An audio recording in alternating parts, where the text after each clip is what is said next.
I, 54F, have been married almost 35 years to my husband. While it hasn't been perfect, it's been alright. We have 3 kids, dogs, the white fence. It seems like an ideal marriage, but to be honest, our personal lives have suffered somewhat over the years. Our bedroom is cold and dry, and on this upcoming Saturday, it will be 6 years since we have been intimate at all. For the longest time, I thought he was having an emotional affair with his male friend, whom he had fished with, but had become ill with cancer. He would drop everything and anything for him, including our plans. Plus, there were a few texts that, while not sexual, were more than friendship. But for some reason, while I was hurt, I was not threatened. I knew he was extremely ill, there was no physical relationship going on, his time was short, and once this was out of his system, he would be back to his normal self. I'm really sorry if my words sound crude, that's not how I want them to sound. He is not the reason why I am posting this. This past week, I was gone dog sitting and house sitting for my sister. When I got home last night to check the mail, I found a blank envelope with a short typed note inside, picture linked. I know who the female is, it's one of his friends. I'm completely devastated. To me, a woman is harder to compete with. What does she have or do that I don't?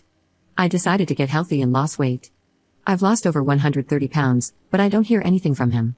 I went to the doctor last week, dressed nicely, and he told me I was embarrassing him, that his wife was running around town looking like a whore with her Lululemons hanging out.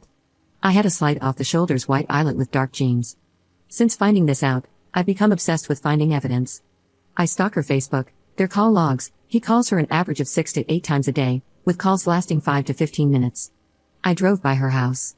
I type and delete her name, phone number, address, wanting to confront both of them, blame her, blame him. I wonder what she has that I don't, how I can fix this. Do I want to fix it? What do I do? Where do I go? I've cried for 2 days now. I can't stand to look at him, and I'm afraid to talk to him. Update 1. After a few days of crying and feeling miserable, I became obsessed with finding more information. This all came to light last Sunday. Before that, I was walking around in a state of ignorance. I went through his office, nightstand, etc. I didn't know exactly what I was looking for, but I was looking for something. I would drive by her house when he would leave. In other words, I was going crazy. By Wednesday, I broke. I was tired of him acting like it was a normal day, that there was nothing going on. I could not take it anymore, and I first wanted to talk to her. I took off in my car, drove to the dog park. It was empty, so I drove to her house and started slamming on her security door and ringing her doorbell, telling her to open her effing door and that if you were woman enough to sleep with a married man, you should be woman enough to talk to his wife. This went on for maybe 10 minutes or so. She didn't answer. I texted my husband that we needed to talk and that I know. My sister was on the phone with me, trying to calm me down and get me to leave her place before the police were called. In the 3 minutes it took me to get home, yes, he picked someone in our community. Not only had she called him, but she had also sent him the security footage. So I confronted him, somewhat. It was more like he gaslit me the entire time. He talked down to me, get your stupid head in the house, I can't believe you did something so effing stupid, etc. He turned it around on me, you are always sitting on the couch unless your sister invites you out. He didn't deny he was with her and said it's none of my business. When I asked if he would stop seeing her, he said he would not give her up, she is a good friend of his. And the biggest smack in my face, he wants me to apologize to her for embarrassing her in her neighborhood. I guess she is talking about filing a restraining order against me. So Thursday and Friday, I finished my pity party, and on Saturday, I started doing things I never thought I would have to do on my 35th anniversary. I reached out to divorce attorneys. They were closed, but I filled out the forms for consultations. I also started a resume and began applying for jobs. But after not working for 20 plus years, what kind of work am I going to be qualified for? I stayed at my sister's this weekend. I needed the change of scenery. Between his attitude, the non-existent anniversary, and the overall funky feeling, I needed a break. Update 2. It's been about a month since I found out about his affair. It still sucks. I'd like to say I've totally gotten over him, but one doesn't turn off feelings like a light switch, at least, I don't. Sometimes, I think maybe we can fix this, but then he does something awful again, and I'm back on track with my plans and goals. So, I've set goals for myself and have been working towards them. My first goal was to get a job. I was a housewife for 99% of my marriage. Not only did I get one job, but I also found a second one that I can work at the same time. I opened a secret account, not in my name, and am stashing all my extra money in it. He controls all the house money tightly, so I have to get creative. He knows about one job, but not the other one. I've gone back to school to get my degree, geared towards what I'm doing. So far, it's going well. I'm remaining positive and pushing forward, even when he gets negative towards me, you're just going to quit, you will flunk out, etc. I'm saving for a small place, hopefully a little ado or an apartment, that will allow my little dogs. Once the apartment is lined up, I will file for divorce. I need to make sure I have a safe place to go because he will become nasty once served. So far, things are calm here. I don't ask about her, although they still speak daily, and I'm sure they are hanging out. In our community, it's like he is trying to rub my nose in it. The thing is, I'm not letting him know or see that it's bothering me at all, which, in turn, is bugging the crap out of him. So, he threatened to take my phone away. Fine, I went and bought a cheap burner phone, just in case he does. Now, he has switched to being nice. He has bought parts for my car, paid the labor, and bought my scrubs and equipment I need for work and school. He asked for a list and bought it. It's times when he's nice that I think there might be hope for us, but as long as she is in the picture, nope. Then, he turns back into the jerk again with empty threats, knocking down my confidence, and I'm back to counting months until I can move. Update 3. I'm still on my phone, and I just worked an overnight shift, so I'm tired. We are in the month of June, and quite a bit has transpired, some good, some not. I finally broke down and told my kids. Those were extremely difficult calls to make, and I told them everything. I took responsibility for my part and admitted I could have done things better. They, my kids, all older, said that while it wasn't perfect, I did my best with what I had. And that didn't excuse his cheating. My eldest wanted to come out, go a few rounds with his dad, and confront the other woman. I told him it wasn't worth it. My second son is my thinker. He didn't say much, but you can tell he is deep in thought.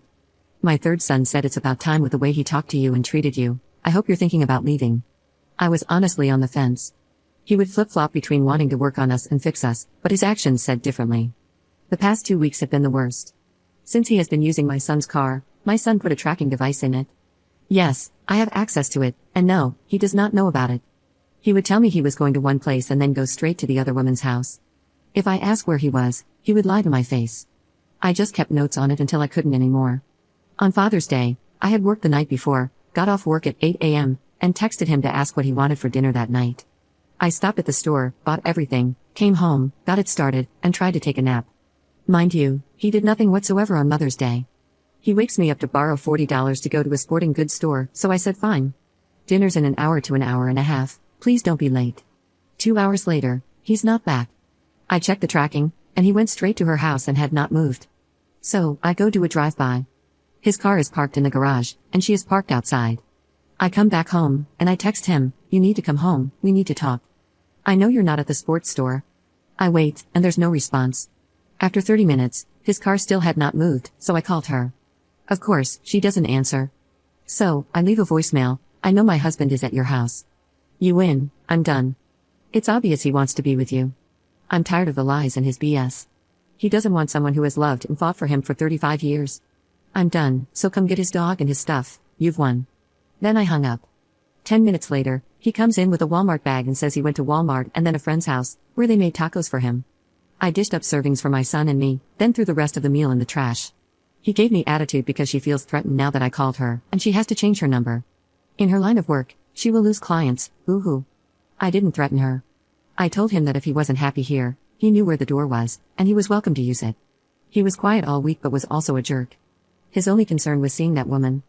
I had melanoma removed and needed a driver, so he took me.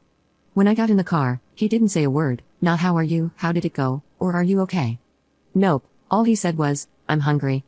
It was also the 30th anniversary of losing my sister to melanoma, so I was extra sensitive. Little things were just adding up. He was forgetting things I needed or had asked for. I was at the bottom of his list.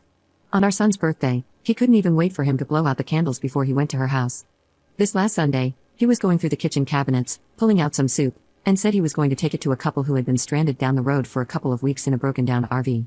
So, I gathered a few more items and whatnot, and he left, but left the bag of stuff on the counter. I checked, and yep, he went right to her house. This was it, my last bit of energy for this marriage. So I texted him again, I don't understand why you need to lie. There is no dog park, hiking trail, fishing spot, sporting goods store, broken down RV, nor Walmart on Bunker Hill. Why not be honest and tell me you're going to her house? It's obvious, regardless of what you're saying, you don't want to work on our marriage. You have and are choosing her over your family. I sent it and tried to call him. He didn't answer, so I texted, yeah, I didn't think you would answer. Not even 5 minutes later, he comes screeching into the driveway, slamming into the house, screaming, what the F is wrong with you? You effing mother-flopping beach. I'm sure if I was in the same room as him, he would have hit me. I told him I'm tired of him lying to me. Just tell me he's going to the whore's house. He's been going this entire time, and yet he still lies about it. Doesn't he think if I'm questioning where he is, I know? He called me a few choice names and ignored me the rest of the night. I'm sure my neighbors loved it. I went yesterday, Monday, to file for divorce and got bad news. Because he is a 1099 employee and hasn't technically worked in almost 2 years, although my bills are paid, since I'm not on his bank accounts and never have been, I've always had to ask for money from him. He stopped me from doing his taxes 3 years ago because they were too complicated for you. If I were to file for divorce right now and ask for alimony, he could immediately file to lower it, and the judge could agree with him.